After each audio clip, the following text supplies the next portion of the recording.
E para quem está nos assistindo, o curso ainda não terminou, nós vamos ter, encerrando aqui, vamos ter a exibição de um vídeo, uma aula depoimento do jornalista César Cavalcante, ele que atuava na Band, na época como repórter da Band, ele como paciente oncológico, produziu uma série sobre câncer em que ele foi repórter e foi personagem ao mesmo tempo. É um relato bastante interessante, eu vou trazer aqui para vocês. Olá, um ótimo dia a todos vocês que estão acompanhando este curso de jornalismo voltado para o câncer, voltado para essa doença que cada vez mais a gente ouve falar, né? Cada vez mais chega perto da gente, seja no trabalho do dia a dia, conversando com pacientes, ou até mesmo no nosso entorno pessoal, né? Na família, entre os amigos. Eu agradeço muito ao convite da Senso Comunicação. Agradeço muito também à Sociedade Brasileira de Cirurgia Oncológica. Eu tenho um carinho muito grande por todos vocês. E, bom, agradeço vocês também que estão aí do outro lado, dedicando um tempo para aprender e para ouvir, né, sobre esse tema tão importante, de extrema importância no nosso país. Bom, eu fui convidado então para dar uma aula, mas eu acredito que o que eu posso trazer aqui é mais uma experiência pessoal, né, sobre o que eu passei. E como eu sou apaixonado também pela educação, eu não podia recusar esse convite. Bom, eu sou César Cavalcante, eu sou jornalista com mais de 10 anos de experiência. Também nós fomos agraciados recentemente como finalistas do Prêmio Roche de Jornalismo em Saúde no ano de 2024. Sou paciente em remissão de câncer gástrico, um dos autores da série Câncer Virei Paciente, que foi exibida na TV Band e que nos proporcionou, portanto, essa premiação. E, bom, tenho um carinho muito grande por pautas de saúde e também por storytelling humanizado. Atualmente, eu também trabalho como mestre de cerimônias e também palestrante em eventos médicos. Esse assunto é muito importante para mim. Antes de trazer a minha experiência pessoal, gostaria de dizer, claro, que o câncer está muito presente no nosso dia a dia, como eu tinha falado, mas trazendo alguns dados aqui práticos, né? Nós, jornalistas, gostamos de trabalhar com dados, com números. Um em cada 10 homens e uma em cada 3 mulheres vão ter câncer ao longo da vida, segundo a Organização Mundial da Saúde. Esse é um número muito grande. No Brasil, estima-se que haja mais de 700 mil casos sendo descobertos a cada ano, segundo o Instituto Nacional do Câncer. E, bom, há um crescimento aí de casos de câncer entre jovens adultos, e foi o meu caso, né? Foi o que eu tive. O câncer, ele ainda é visto como sentença de morte por muitas pessoas e cabe a nós também, nós jornalistas, nós que amamos a comunicação, trabalhar contra esse pensamento. Porque, como eu coloquei aí, informações confiáveis também salvam vidas e nós jornalistas temos um papel bastante decisivo. Vou contar rapidamente o que eu vivi. Foi há 2 anos, eu tive um diagnóstico de câncer no estômago, aos quase 29 anos de idade. Faltava um mês para eu completar 29, eu senti uma queimação, depois do final do ano, isso foi no comecinho do ano, eu comi churrasco naquele fim de ano, eu lembro muito bem, e eu não estava muito acostumado a comer carne vermelha. O que resultou numa queimação. E aí eu quis investigar aquilo que eu estava sentindo. Mas eu sempre tive queimação desde que eu me conheço por gente. Desde a adolescência eu convivia com isso. Fui no médico, pedi para investigar, foi feita uma endoscopia e eu recebi então o diagnóstico que dizia câncer no canal pilórico com células em anel de Synnet, nome e sobrenome. Isso indicava que era um tipo de tumor bastante agressivo, mas felizmente e graças a Deus eu descobri isso bem no início. Era um tumor então bem pequenininho, com 8 milímetros, e foi possível fazer uma intervenção. Eu fui submetido então a quimioterapia, eu fui submetido também a uma cirurgia para retirada de todo o estômago, então fui muito bem atendido pelos meus médicos. E no meio do caminho eu pensei, bom, se eu fui agraciado com isso, com a possibilidade de ter um diagnóstico precoce, por que não por que não falar isso para outras pessoas? Por que não levar informação? Porque eu fiz uma investigação de algo que não necessariamente tinha relação com o câncer que eu tive, né? Isso é o que o meu médico fala, que a queimação que eu estava sentindo não era sintoma do câncer, porque ele foi descoberto muito pequeno. Mas eu quis investigar, então junto com a nossa equipe na Band, a gente pensou em fazer uma série de reportagens a respeito, porque eu queria continuar trabalhando, meu médico disse que eu podia continuar trabalhando, que seria bom para mim, para minha cabeça, e nós fomos em frente então. Contei a minha jornada, nós também mostramos histórias de outros pacientes e também profissionais de saúde. O principal objetivo era a conscientização, desmistificar também, informar e acolher, porque eu confesso, antes desse diagnóstico, eu já tinha entrevistado pacientes de câncer, mas eu nunca levei o assunto para casa. Então, eu não tinha muita informação a respeito. E houve, claro, um trabalho de pesquisa. Foi curioso até porque naquele momento eu não queria muito perguntar para o meu médico o que eu tinha, mas eu queria fazer uma investigação mais abrangente. Por isso nós mostramos o cenário da oncologia também no nosso país. É claro que foi um recorte, foi uma série de 5 episódios. Essa série está disponível no YouTube também para quem quiser acompanhar. Câncer, virei paciente. E bom, o resultado de tudo isso foi que nós movimentamos bastante o debate, recebemos muitos comentários positivos pela forma com que a série abordou todo o tema. A gente teve todo o cuidado para trazer informações bastante precisas e falar com humanidade, porque uma coisa que eu percebi é que eu não tinha muito contato com histórias de pessoas em tratamento do câncer.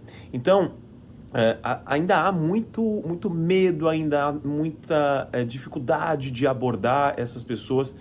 E o que nós fizemos, eu acho que mais do que mostrar a série para o público geral, era também falar com essas pessoas, trazer uma mensagem de carinho, trazer uma mensagem justamente essa que eu falei, que o câncer ele não é mais sentença de morte. E além disso, claro, informar, né? Claro, esse era um ponto aí muito importante, mas a gente usou esse caminho, né? O caminho, então, de uma história com uma mensagem, mas uma história que passava também ali por uma linguagem, porque era uma reportagem para a TV, a gente trabalha com o visual, a gente trabalha com o som, a gente tem esses recursos, né, num trabalho audiovisual, então a gente quis apostar em tudo o que fosse possível para falar sobre esse assunto, que é muito difícil, claro, né, não se deve romantizar, mas que a gente também não pode colocar para debaixo do tapete. E bom, toda essa experiência, claro, me ensinou bastante sobre esse assunto. Eu acho que ensinou também muito a nossa equipe, todos os que estiveram envolvidos. Eu agradeço a todo mundo pelo carinho, pela forma com que eu fui tratado também, porque ali eu estava na posição de repórter, mas também de paciente, ou seja, de entrevistado, de personagem, a gente usa esse termo, né? A gente fez gravações na clínica, eu recebendo a quimioterapia, bom, foi muito bom sentir esse acolhimento, né? Porque eu acho que no final das contas, o nosso trabalho, claro, é reportar com isenção, com responsabilidade, mas no fim das contas é sobre pessoas. O nosso trabalho é sobre pessoas, é sobre ser humano. Então a gente tinha que mostrar essa humanidade também, e eu fui agradeço muito, de verdade, aos colegas que tiveram todo esse cuidado. Se eu pudesse então trazer aqui alguns ensinamentos, né, aqui alguns destaques para vocês, eu diria, humanize sem romantizar.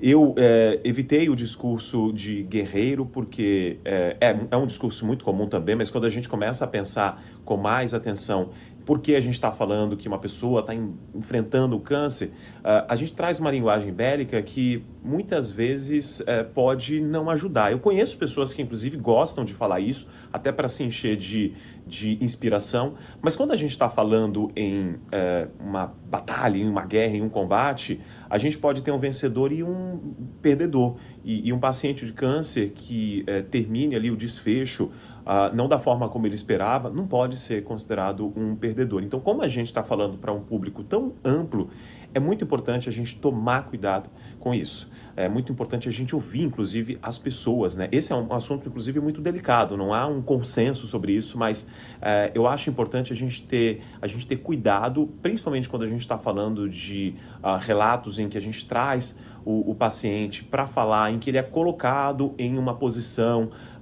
em que ele mostra as fragilidades, as vulnerabilidades dele. Isso tudo faz parte, claro, do fio, né, narrativo para a gente tocar a audiência. É muito importante a gente ter cuidado com a pessoa, né, com essa pessoa, e não apenas com a informação em si, né, mas também com o personagem e com outras pessoas que possam se espelhar nesse personagem.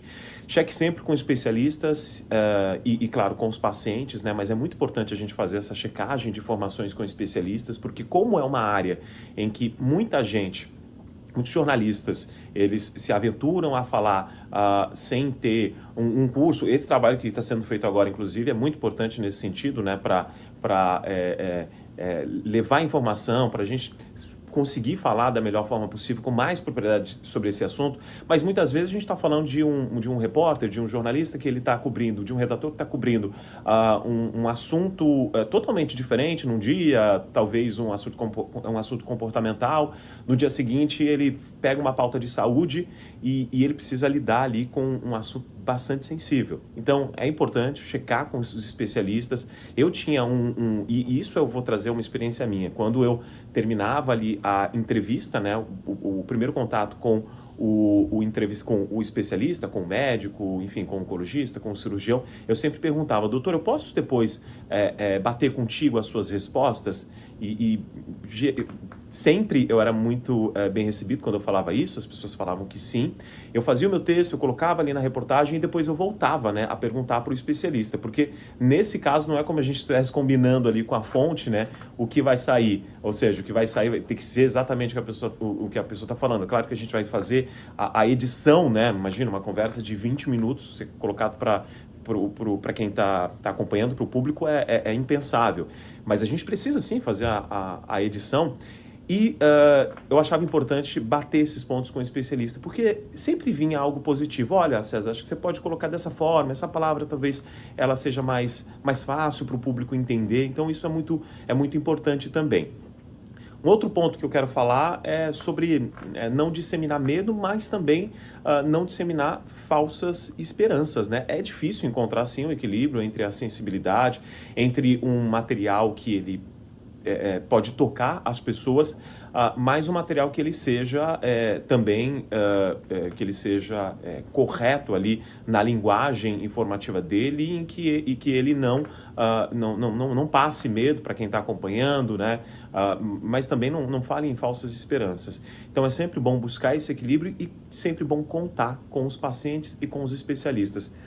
Os pacientes também, quando a gente pensa nessa dupla checagem, ele é muito importante. Como você se sente escutando uma fala dessa forma, sabe? Então, é o nosso trabalho de pegar a mesma informação, trabalhar ela várias vezes para que ela seja a melhor possível quando a gente publicar a reportagem.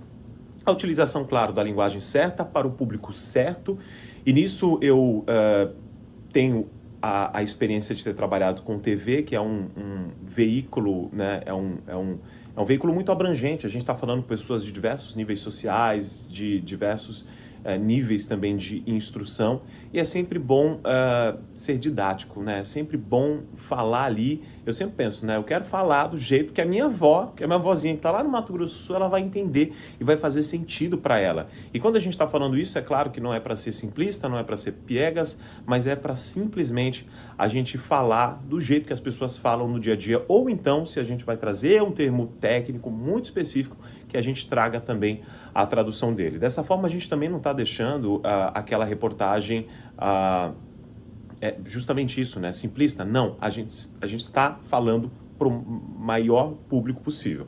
Mas isso também vai variar de acordo com o veículo de quem está falando. Mas eu sempre prefiro esse caminho, sabe? Mesmo que seja um veículo focado em saúde, que haja esse didatismo, porque um veículo online, por exemplo, qualquer pessoa também pode acessar. Então é importante a gente falar com todo mundo. E bom, no final das contas eu deixo essa mensagem porque o jornalista, ele pode e ele deve ser a ponte entre a ciência e a vida real. Então é muito importante que a gente brigue também nas redações, que a gente fala, olha, vamos trazer, e isso voltando, né, para quem cobre diferentes assuntos, né, como eu fazia, para a gente trazer informações importantes sobre saúde, para a gente falar da maneira adequada, mas para a gente não se perder, né? Porque às vezes a gente tem uma oportunidade de colocar um assunto, tem possibilidade de sugerir um assunto que é importante, mas a gente acaba pensando, bom, mas como é que esse assunto vai chegar nas pessoas, né? Até anos atrás, reportagens sobre câncer, elas tinham um maior engajamento do público, né? Isso é normal, e aí é o nosso trabalho de trabalhar com as ferramentas para que esse seja um assunto mais palatável. Mas também é nosso papel mudar ali um pouquinho, né, a dinâmica do que vai ser publicado com as nossas sugestões de pauta. Então, eu acho que vocês acompanhando todas as aulas que vocês estão acompanhando hoje, vocês vão ter aí recursos suficientes, então, para ser essa voz ativa e essa voz de transformação nas redações quando a gente está falando sobre saúde e mais especificamente sobre câncer. Muito, muito obrigado a todos pela presença aqui, pela interação. Eu, infelizmente, não pude estar ao vivo por causa de compromissos pessoais, mas foi um prazer enorme poder compartilhar um pouquinho do que eu sei, um pouquinho dessa experiência, como eu disse, eu não vejo como uma aula, mas como uma experiência que eu estou relatando. E eu agradeço a todos por me ouvirem. Um abraço.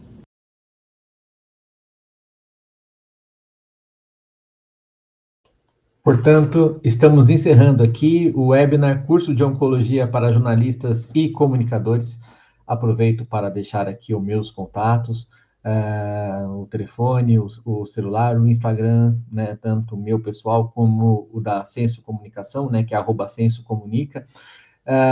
Os porta-vozes de todo o evento, né, da SBCO, enfim, todos os palestrantes que estiveram aqui presentes estão disponíveis para entrevistas, caso vocês queiram, a partir, né, de pautas que vocês venham desenvolver, que queiram abordar câncer, estão à disposição, entrem em contato conosco.